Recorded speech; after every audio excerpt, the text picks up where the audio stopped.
समाज को सुख देने वाले होते। सज्जनों, अभी यह बड़ी मार्मिक कथा सुन रहे थे। मैंने कल बताया था आपके लिए कि स्वयं मनु और शत्रुपा जी से 2 बेटा और 3 बेटियां पैदा हुई। देवहूति, प्रसूति और आकृति। उत्तानपाद और प्रियव्रत नाम के 2 पुत्र पैदा हुए। प्रियव्रत किसी कारण वह स्वर्ग सिधार गए थे, लेकिन इस धरती के प्रथम राजा अयोध्या के उत्तानपाद बने। सज्जनों, महाराज उत्तानपाद जो थे उनकी 3 बहनाएं थी। देवहूति का विवाह कर्दम ऋषि के साथ हुआ। प्रसूति नाम की जो कन्या थी उसका विवाह राजा दक्ष को हुआ। और आकृति नाम की कन्या रुचि ऋषि को विवाही गई। प्रसूति के 16 बेटी 16 बेटा पैदा हुए, जिससे ये संसार भरता चला गया। यहां पर सुखदेव जी कहते हैं, महाराज परीक्षित, ये संसार ही प्रसूति से उत्पन्न है। परीक्षित ने बड़ा सुंदर प्रश्न किया है। एक बात बताओ महाराज, जो देवहूति का विवाह हुआ कर्दम से, वो कैसे हुआ? देखिए, सतयुग, द्वापर, त्रेता युग में ऋषि महात्मा समाधि लगाया करते थे। सतयुग में समाधि लगाने से भगवान के दर्शन होते थे। त्रेता युग में यज्ञ हवन करने से प्रभु के दर्शन होते थे। द्वापर युग में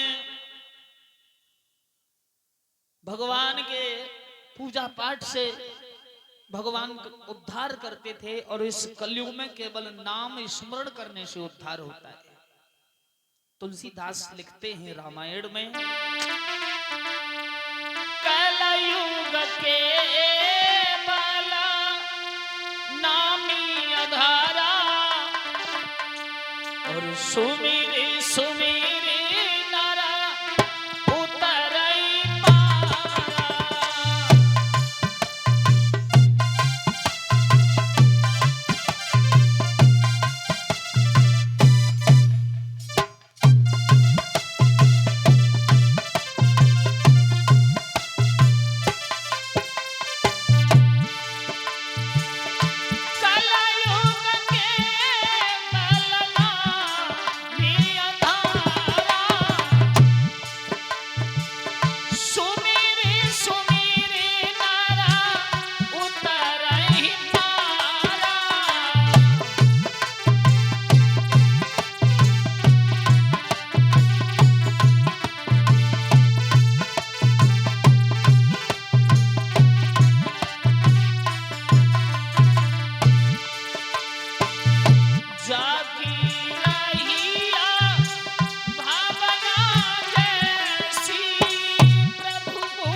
केवल भगवान का नाम स्मरण करने से संसार का उद्धार होता है।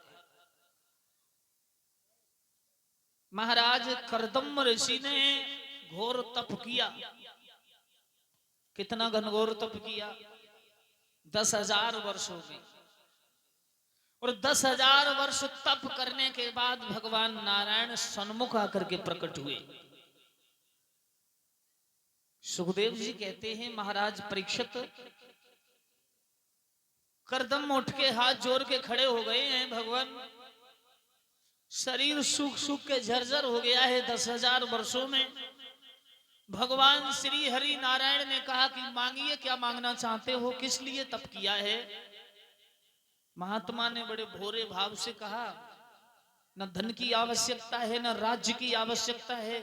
अगर तुम्हें एक वरदान देना है तो हमें ये वरदान दे दो, हमारा विवाह हो जाए, हमें छोटी सी दुल्हनिया मिल जाए। भगवान विष्णु रोने लगे। जहां मेरे प्रभु श्री हरि का आंसू गिरा वहां आज भी विष्णु सागर बना हुआ है कण कण में। भगवान रोए तो करदम्ब जी ने कहा कि आप रोए क्यों? भगवान नारायण कहने लगे रोए हम इसलिए कि तुमने कुछ मांगा नहीं। राज्य मांगते, वैभव मांगते, कोई अच्छी चीज मांगते, लेकिन तुमने एक सिर्फ स्त्री को मांगा है। सज्जनों, कुछ लोग, कुछ कथावाचक स्त्रियों की बुराई पर तुल जाते हैं। अगर स्त्रियां ना होती तो ये संसार आगे नहीं बढ़ेगा। करदम्ब जी ने कहा कि हमें और कुछ नहीं चाहिए, हमारा विवाह हो जाए। भगवान बोले तुमने कुछ नहीं मांगा। करदम्ब बोले तुम दुखी हो? भगवान बोले बिल्कुल, हम भक्त के लिए दुखी हैं, तो एक वरदान और मांग लें। भगवान नारायण बोले मांगो। बोले हैं करदम्ब सुनो बेटा, कि मेरा विवाह जब हो जाए और दुल्हन घर में आ जाए और उसी के गर्भ से बेटा बन के घर में रहने आ जाओ।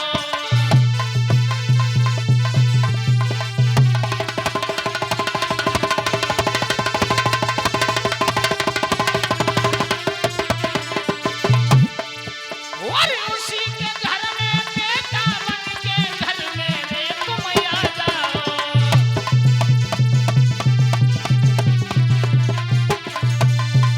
एकदम जवाब दिया कि जो मेरे विवाह हो और उसी के बेटा बन के तुम आओ। भगवान बोले ये तुमने क्या मांगा? जवाब दिया बिल्कुल सत्य मांगा है। भगवान ने कहा ए मस्त जाओ, मैं तुम्हारे घर तुम्हारा पुत्र बन के अवश्य आऊंगा। और भगवान वहां से अंतर ध्यान होने को हुए हैं तो करदम्ब हाथ जोड़ के बोले एक बात और बताते जाओ। बोले कौन सी? बोले हमारो ब्याह हुई कितने दिना में जावे। भगवान नारायण बोले इतने बड़े उतावले हो? अरे चिंता ना करो, कुछ ही दिनों में स्वयं मनु और शत्रुपा जी अपनी बेटी देवहूति को लेके आश्रम में पधारेंगे और तुम्हारे साथ विवाह हो जाएगा। पर ध्यान रखना, हमारे परम पूज्य गुरुदेव ब्रजेश कुमार शास्त्री ने बड़े अच्छे शब्दों में गाया है, क्या छुपा दिया इस नारी ने जो नहीं देखने में आता है। नारी के पीछे सूरवीर बलवान तलक झुक जाता है।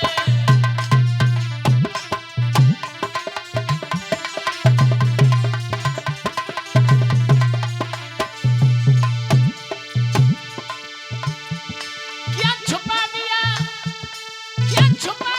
इस नारी में जो नहीं देखने में आता है। नारी के पीछे सूरवीर बलवान तलक झुक जाता है।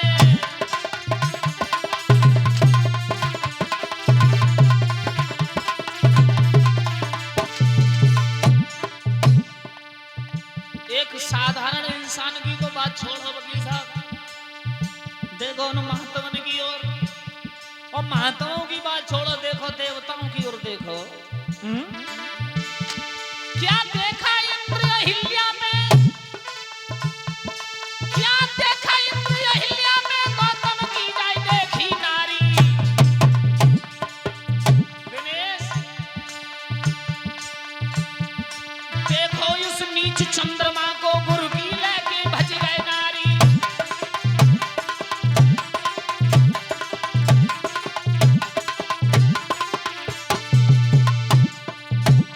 चंद्रमा, कितनी औरतें ही चंद्रमा के 27 और 27 पत्नी होने पर भी गुरु बृहस्पति की पत्नी को लेके भाग गए।